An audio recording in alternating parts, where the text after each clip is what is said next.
Hi, I'm Dr. Sean Ranganathan, and this is a yoga philosophy video, and this is the second in a four-part series on ethical theory called Yoga and Ethics. So this is Yoga and Ethics 2, and our ethical theory for this video is consequentialism. Okay, so that's what I just said. Okay, so ethics, morality, dharma, three different words for the same thing. What is it about? It's about the right or the good, the right choice or the good outcome. And ethical theories disagree about the relationship between these very basic ideas of ethics, right? So if you were looking at, the four basic ethical theories, are virtue ethics, consequentialism, deontology, and yoga. There can be more, but these are kind of the basic options, right? So in our first video, we talked about virtue ethics. This is the view that the good outcome, the good thing, causes the right choice. Okay, so the good thing in question is your character, and if you have one of these good characters, then you are in a position to make the right choice, right? If you have a bad character, you're going to be inclined to make a bad choice. And the thing about virtue ethics is it says that that's actually just the basic fact about ethical theory, that if you want to figure out what the right thing to do is, you have to be a good person. No one else could figure that out.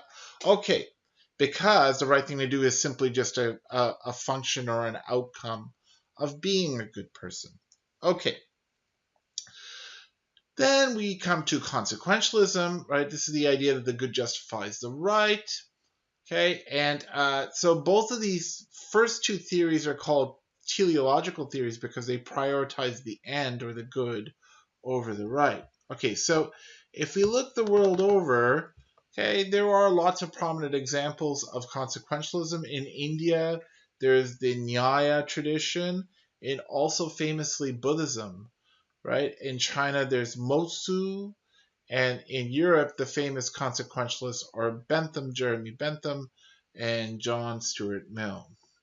Okay, so consequentialism holds that the proper thing to do, okay, the right thing to do, the right choice, is justified by the good, whatever that is, right? And so consequentialists can disagree about what the good is. Maybe the good is pleasure or happiness or the lack of pain or the lack of unhappiness, right? So Buddhism is a version of consequentialism because it thinks that really our choices should be justified by the minimization of suffering. Whatever minimizes suffering justifies is justified by that end. Okay, now there are two versions of consequentialism. There's rule consequentialism. This is the idea that the good outcome, whatever that might be, justifies rules that over time maximize the good, right? So, maybe if the rule that we should always shake hands with our neighbors makes everybody over time happy, that's what we should do. Even if it's the case that every now and then an individual doesn't want to do that and they feel quite unhappy about having to shake hands, the fact that overall that rule maximizes happiness would speak in its favor for a consequentialist.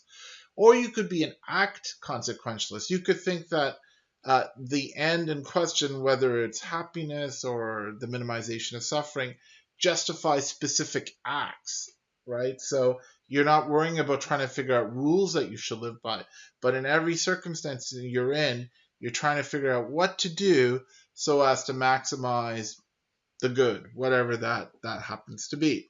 Okay, so here's the yoga response to consequentialism, and these are kind of ancient responses, and if you want to find kind of the locus classicus for these responses, or responses that are quite similar to this, it's the Bhagavad Gita in the first couple of chapters after Arjuna, he's on the battlefield. We'll talk about the Bhagavad Gita certainly in one of these video lectures, but he has to fight a battle he doesn't want to. And one of the arguments that he provides is that it'll just produce a lot of misery, right? That's a consequentialist argument.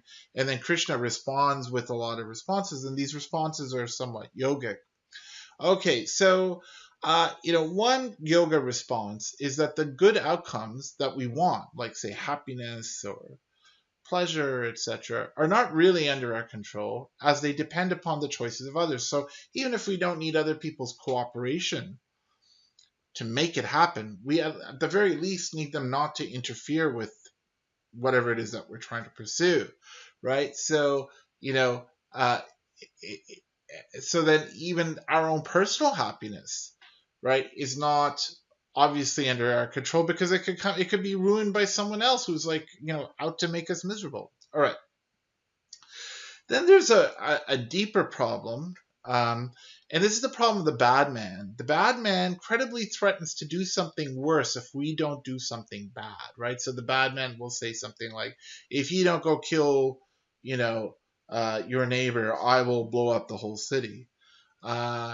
And if you're a consequentialist and you're trying to maximize the best outcome, you should go and kill your neighbor, right? That would be the outcome of that kind of consequentialist reasoning, given the credibility of threat. Now you might say, oh, well, look, that depends on whether like I'm a rule consequentialist or an act consequentialist, right? If I'm a rule consequentialist, I'm going to adopt rules that over time maximize the good. So just because some person comes on one day and threatens me, I don't have to worry about that, because I'm not trying to kind of maximize every choice. I'm just trying to live by rules that over time maximize happiness. And so, not killing your neighbor is just one of those rules. Okay, so here's the problem, right? So let's say that the bad man just is able to set things up so that they institute a policy of doing something worse if everyone doesn't do something bad, right? And this happens in horrible dictatorships,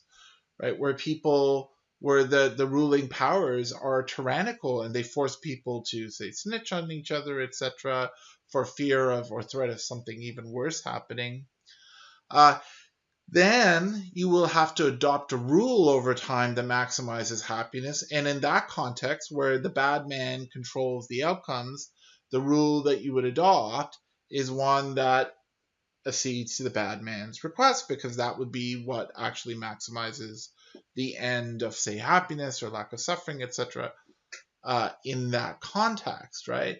So one of the peculiar features of consequentialism is that people think of it as just, the obvious answer to ethical questions, because sure, everybody wants happiness and pleasure and, lack of suffering, etc. However, right, given the logic of the theory, right, it leads not only to powerlessness because the outcomes are not entirely under our control, but also the very real possibility of us being manipulated. Okay, so that's it for this video. So I'm excited to learn what you thought about this. Please do leave a comment below, and our next video in this series will be on deontology.